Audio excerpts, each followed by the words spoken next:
beyond the sky.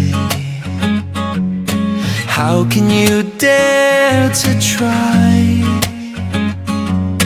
How can you fight through doubt and fear? How can you make your path clear? Ask how, and your power will rise. Hey, welcome back. So when I say Switzerland, what pops into your head? Probably those incredible mountains, right? Maybe fancy watches, amazing chocolate, and, those super secret banks. It all paints this picture of perfection. And for good reason. They're always at the top of the charts for quality of life. But how? How do they actually pull that off? Well, today we're going to be detectives. We're digging past all those postcard pictures to find the real recipe behind Switzerland's success. What are the key ingredients that make the whole thing work? Let's peel back the layers together. Because let me tell you, the truth is, it's not just one simple thing. Nope. It's this really fascinating kind of complex mix of unique political ideas, economic systems, and social structures that all just fit together. And we're about to see how every single piece of this puzzle works. All right, ingredient number one in this secret recipe is all about power. And specifically, it's about the almost unbelievable amount of power that the average Swiss citizen has over their own government. It's a level of control that you just don't see almost anywhere else on the planet. It's a system called direct democracy. Now, think about how it works for most of us, right? We vote for politicians every few years, and then we just cross our fingers and hope they do a good job. Well, in Switzerland, the people are always in the driver's seat. They are constantly voting directly on the laws and big decisions that shape their country. This whole idea comes from way back, when independent regions wanted to make sure a central government could never get too powerful. And I mean, they vote a lot. Just look at these numbers. They're kind of staggering. Between 1970 and 1990, Switzerland held 63 national referendas. 63! Now compare that to just 7 in Italy or 5 in Australia. The Swiss government is constantly turning to its people and asking, so what do you think we should do? And get this, this is not just for show. This is real, actual power. In nearly 40% of all the national votes over a 140-year period, the citizens voted against what their own elected parliament wanted. I mean, they can, and they often do, completely overrule the political class. Just let that sink in for a second. And that brings us to this really crucial point, which was summed up perfectly by the economist Bruno Frey. He said that direct democracy lets voters break the politicians' cartel. It's basically a built-in system to keep the government honest and totally accountable to the people it's supposed to be serving. But political power is only one part of the story. You also need a super strong economy to back it all up. And to find the secret to Switzerland's economic engine, our second ingredient, we have to go back to school. Okay, this next part might actually surprise you.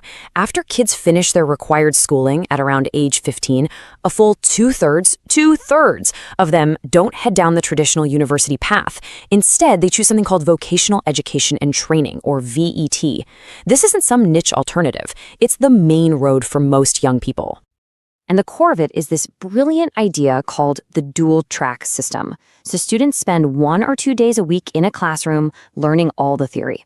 But then for the other 3 or 4 days, they're actually working in a company as a paid apprentice, putting all that theory into practice in the real world. And the payoffs? They're incredible.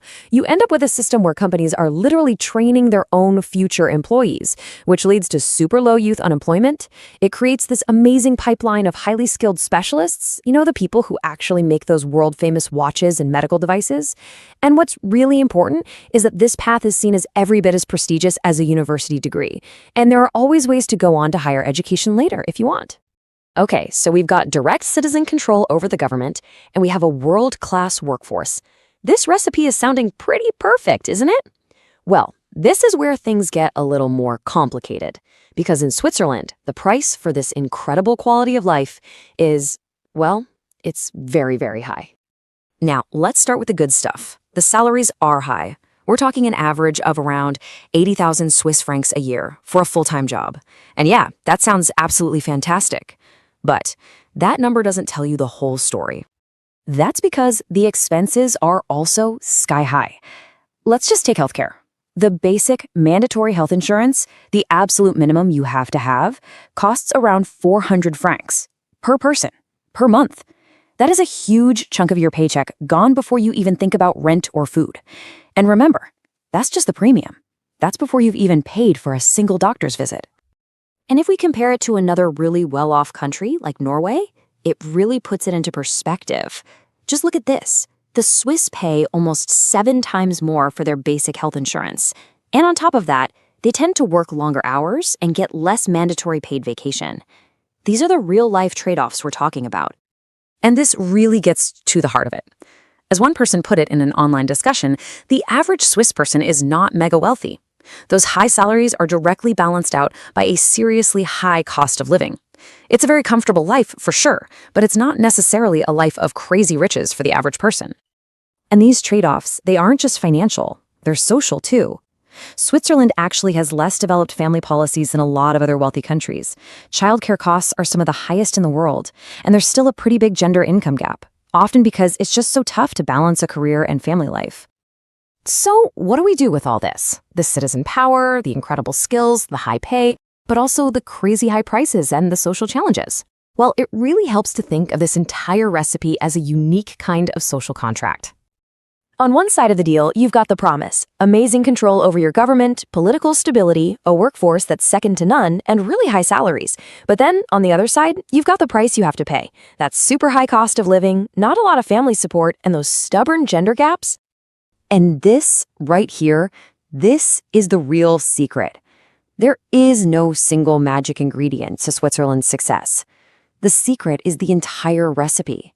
This really finely tuned, interconnected system where every single benefit comes with a matching cost. It's a constant, delicate balancing act. Which leaves us with one last, really fascinating question. Is this whole complex system of trade-offs something that could only ever work in Switzerland, a unique product of its own history and culture? Or is it a potential blueprint that other countries could maybe learn from? I am genuinely curious to know what you all think about that. Could your country ever adopt parts of the Swiss model? And would those trade-offs actually be worth it? Let us know your thoughts down in the comments. And hey, if you enjoyed this deep dive, do me a favor and give this explainer a like, share it with a friend, and definitely subscribe so you don't miss our next one. Thanks so much for watching, and we'll see you next time. How can you reach beyond the sky? How can you dare to try? How can you fight through doubt and fear? How can you make your past clear? Ask how, and your power will